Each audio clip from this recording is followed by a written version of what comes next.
been a long time coming, but I decided I would take a little bit of time to think about the Dark Eldar Codex before doing some basically kind of review of the codex, the new codex. At first, it was kind of like the Tyranids and the Orcs. I was originally disappointed. I didn't think it was a very good codex. I think GW with 7th edition is kind of heading in a kind of more, I guess, to some degree blander or more simplified codexes, and a little bit less like having super OP things. Oh, and as time goes on, I get more and more excited about the codex. I think it's good and it's got some gems in it. I do think that it is going to help the Eldar be better with the allies of Dark Eldar. But I think as a codex in and of itself, I think it is good, and I like what they've done with it. There's a few things that I'm disappointed in, but for the most part, I think it's a good codex, and I'm pretty excited about it. I think some things changed, but I think a lot of things got better when you think about it as a whole. So the first report I'm going to go through is just kind of a general overview. Kind of basic review of the codex, and then probably talk about some of the general things. And then our second one will probably be like wargear and stuff like that. And then we'll kind of break it up and probably do like HQs, and then troops, and fast attack, elites. Troops don't have a lot, so it might either be a short video or it might be combined with other ones. We'll see what happens when we do it. I don't want the videos to get too long. So let's go through here. So the codex is a lot better. I like the hard books. The one thing I will say that I am a little... it's good and bad. I'm excited because it gives it a variety, but it is a little too bad that, we're paying more for codex, which is cool. It's a hard book. It's really nice. But then you have to turn around usually a week or so later and get a supplement that comes out, because the supplement usually makes it a lot better. Like Wagazgal.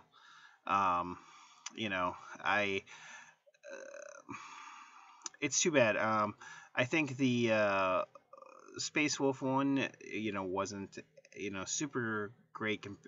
I think it was, I think you can do without it. But I do think that the Orc one, you kind of needed it because it's a lot better. I think this Dark Eldar one will be similar. I think that the Homunculus Covens will be pretty good, especially for like Rax, Grotesques, Talos, or Kronos paint engines. But we'll see. I know some people have it already because they bought the more expensive set that came with it, and I know there's some rumors on there already on the internet. I'm not going to talk about that yet because I don't have it in my hand, so I haven't looked at it. I'm just going to talk about what we have. So,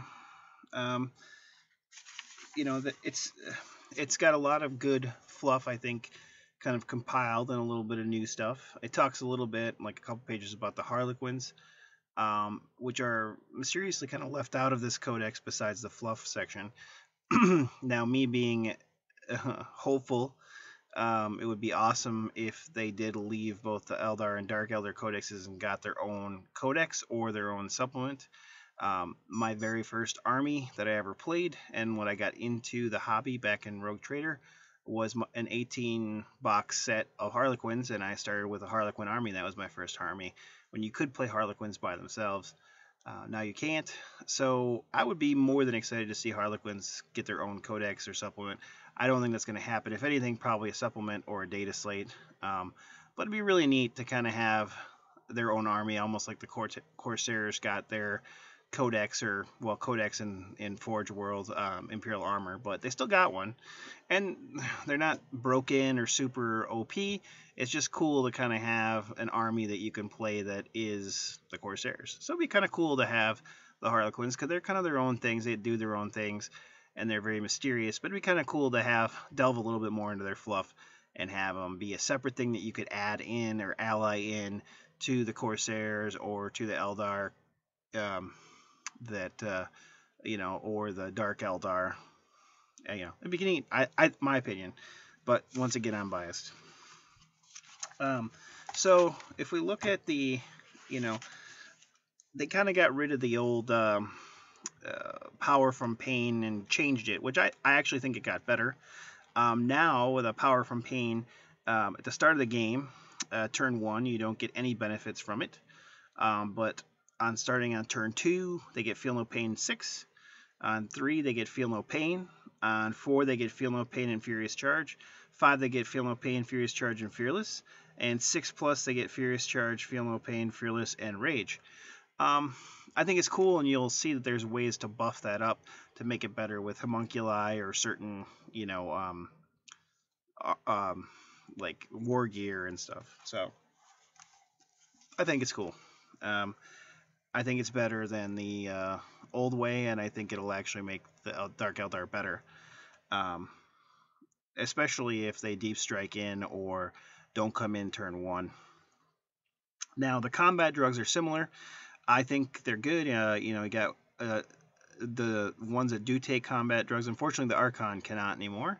They changed that. But other than that, there's the 1 on a D6 is Adrenaline and +1 attack. 2 is +1 strength. 3 is +1 initiative. 4 is +1 toughness, which is awesome. 5 is +1 weapon skill, and 6 is +1 leadership.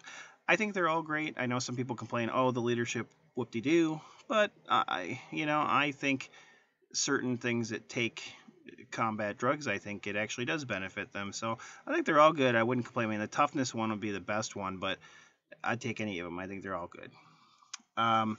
The warlord traits, they're okay. They're nothing spectacular. I think it still makes the book powers, very reasonable to look at or viable if you're running a primary CAD. But the warlord traits, Ancient Evil, the warlord and all friendly units with the Dark Eldar faction have within 12 inches have fear. It's okay. Labyrinthian Cunning, the Dark Eldar player can re-roll the dice when they attempt to seize the initiative, determine if it's night fighting, and when they make the reserve rolls. That's a nice one to have, especially with some of the detachments. We'll see. Number 3, Soul Thirst, the warlord has Rage. 4, Hatred Eternal, warlord has Hatred. 5, Blood Dancer, warlord has +1 weapon skill. And then 6, Towering Arrogance, warlord and all friendly units with Dark Eldar faction within 12 inches have Fearless. That's a really nice one. But, overall, it's okay. I think, they're okay. I don't think none of them are spectacular. They also got their own special set of tactical objectives and cards if you were lucky enough to get them. I was able to get one set, but they're hard to come by this time. As far as, let's talk about the artifacts, I guess. The artifacts of cruelty, so that's kind of like their special gear. So the one is Animus Vitae, which is... it's a range 8, strength 4, AP 2, assault 1, agonizing, 1 use only.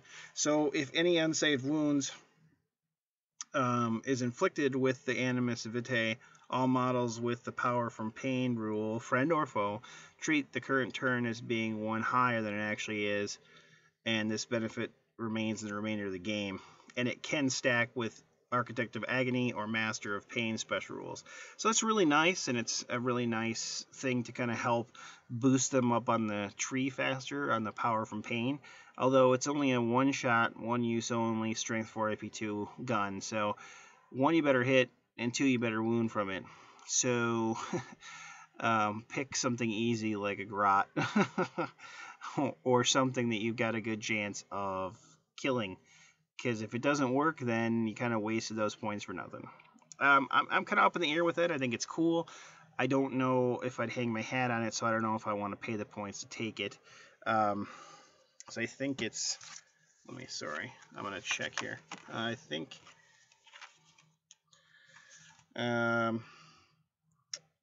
so it's 20 points for that. which is awesome when it works, but 20 points if it doesn't work. The next thing is Archangel of Pain. Once per game, the bearer can open the Archangel of Pain instead of firing a weapon in the shooting phase. When he does this, each enemy within 9 inches must take a leadership test with a -2 penalty. A unit suffers a single wound with no armor or cover saves allowed for each point the test is failed by. Hits cannot be allocated to models that are fearless or have shall know no fear. So it's nice. It has its limitations. I think it would work really well if you stacked it with something else that affects leadership. The next one, the Armor of Misery. The armor confers a 4+ save, 6+ invulnerable save, and the Fear special rule. And all enemies within 6 inches of the bearer suffer a -2 leadership penalty. So, stacked with the Archangel of Pain, that would be really nice. Although you could only take 1 piece of war gear per special character, so you'd have to have 2 special characters close together to make this power go off. Once again, not necessarily so easy. Now, the next one is the Jin Blade. Now, that you used to be able to just buy it and take it in the last codex, but this time it's a kind of a arcane, weapon. So it's only 1 per army. Strength of the user, AP3, melee sentient blade. So you get +2 bonus attacks when you wield it, and at the end of the attacks, you have to roll a d6 on a result of a 1. The model using this weapon immediately suffers a single wound with no saves of any kind. Honestly, I don't know. It's a strength 3 weapon. I'd almost rather just I don't know. I don't know. Once again, I'm not that wowed by it. I'd almost rather take what the Archon can take with a Husk Blade, and that's got instant death. Even though it's only AP3 now. Last edition it was AP2, but beggars can't be choosers, huh? The next one's the Helm of Spite. The bearer of the Helm of Spite and all friendly units with Dark Eldar faction within 12 inches of the bearer have an Adamantium Will special rule. In addition, enemy psychers within 12 inches of the Helm of Spite suffers a peril of the warp where they roll any double when they're making psych tests. That's a pretty cool one. It's a nice kind of, because Dark Eldar don't have a really, a real way to do psychic defense. Now that they don't have Harlequins, they really can't have any psychers at all anymore, except for if they, get Battle Brothers with Eldar.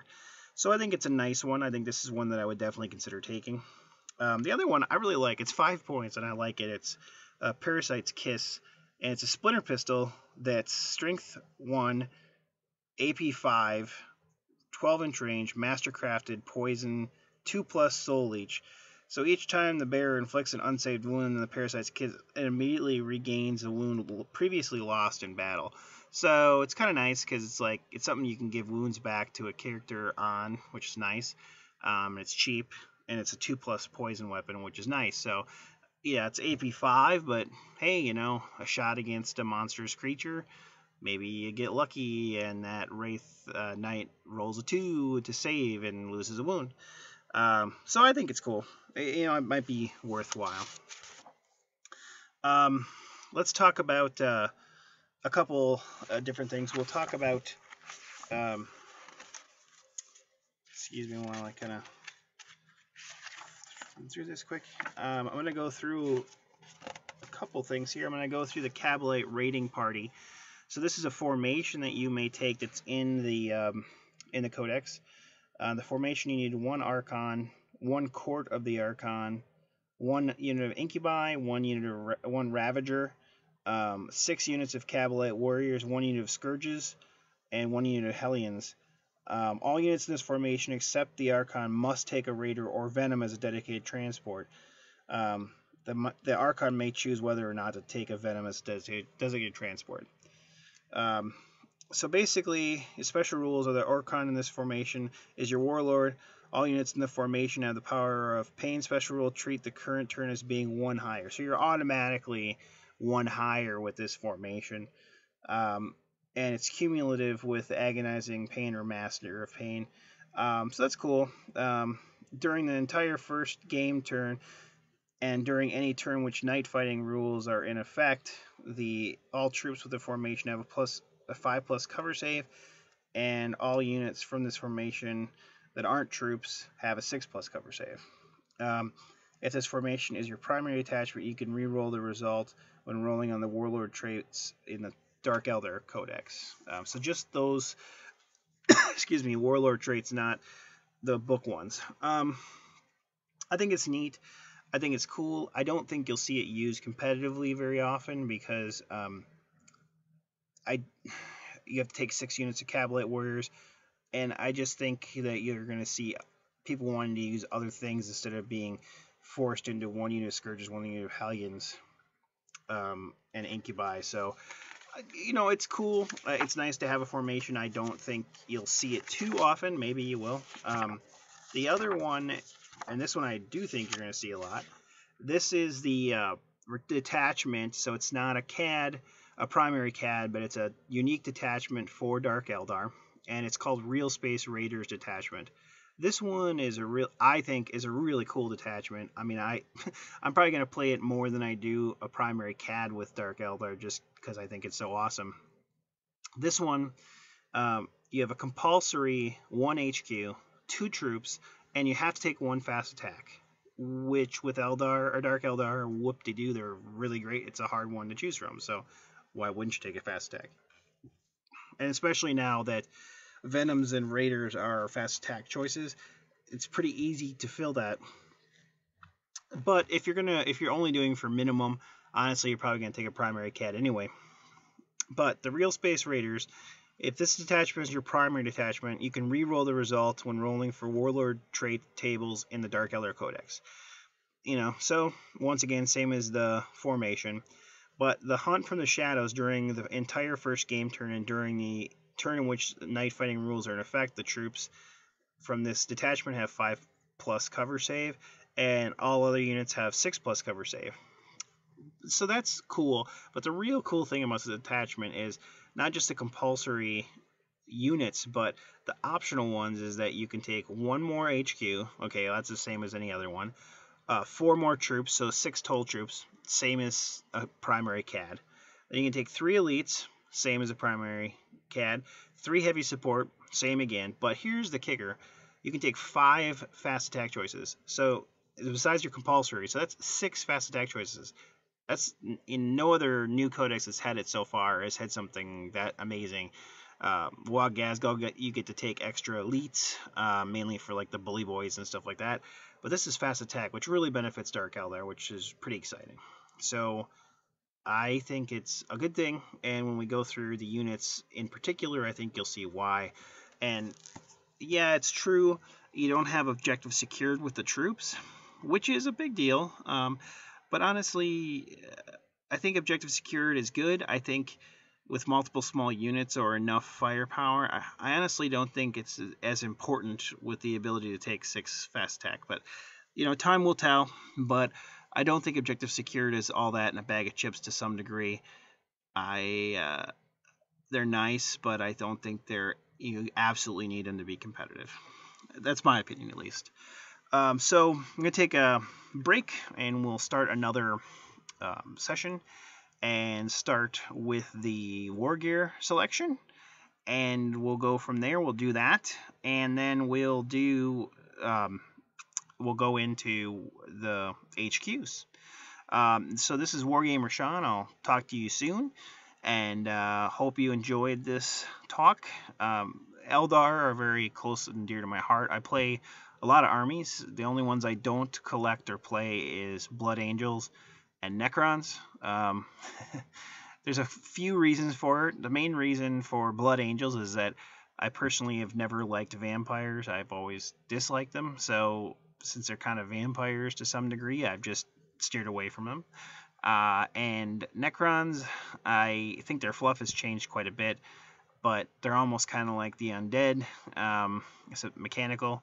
And it's just I've never really liked them. Plus, I think probably because I'm a little biased, but the Eldar were my first things that I collected, the Harlequins and Eldar, and then later on Dark Eldar.